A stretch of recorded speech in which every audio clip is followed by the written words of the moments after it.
नमस्कार माय YouTube family, स्वागत आहे तुमचं पुन्हा एका नव्या व्हिडिओमध्ये। त्रेतायुगामध्ये प्रभू श्री राम, सीता माता, लक्ष्मण यांच्या पदस्पर्शाने पवित्र झालेले ठिकाण म्हणजेच रामदरा। या ठिकाणी आपण पोहोचलो।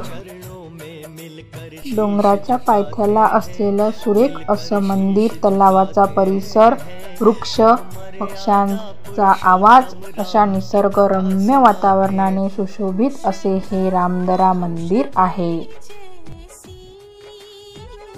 मंदिराकडे जाताना बांबू, वडाचे, नारळाचे असे भरपूर घनदाट झाडं आहेत। ही झाडं पर्यटकांना सावली देतात। चला तर आता आपण इथे बाहेर चप्पल काढून थेट मंदिरामध्ये जाऊयात। प्रवेश करताच कमळाच्या फुलावर उभे असलेले हे सुरेख मंदिर दिसते व मंदिरामध्ये प्रवेश करता सर्वप्रथम आपल्याला गणपती बाप्पाचे दर्शन होते। गणपती बाप्पाच्या बाजूलाच महंत श्री मंगलपुरी महाराज यांच्या समाधी स्थानाचे दर्शन घडते।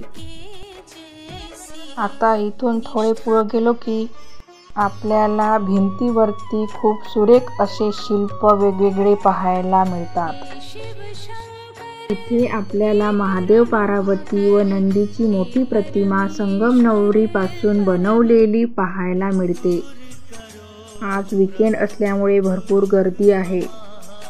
या सभा मंडपामधून आतमध्ये गेल्यावर इथे गुरुदेव दत्त, प्रभू श्री राम, सीता, लक्ष्मण आणि शिवलिंगाचे दर्शन होते।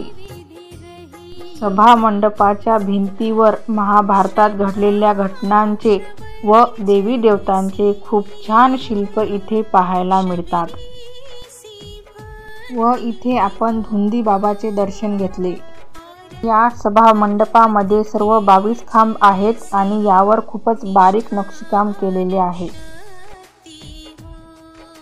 निसर्गाच्या सानिध्यात वसलेले मंदिर म्हणजेच रामदरा मंदिर। पर्यटन स्थळ, ऐतिहासिक व धार्मिक आकर्षणासाठी रामदरा मंदिर हे खूपच प्रसिद्ध आहे। मंदिराचं व या नारळाच्या झाडाचं प्रतिबिंब या पाण्यात खूपच सुरेख दिसतं। अपार शांतता आणि सुंदर असा निसर्ग सहवास आपल्याला इथे मिळतो। पुण्यापासून रामदरा 26 किलोमीटर आहे व ते लोणी काळभोर गावामध्ये वसलेले आहे। चला तर मंडळी, भेटूया पुन्हा एका नव्या व्हिडिओमध्ये। तोपर्यंत बाय बाय।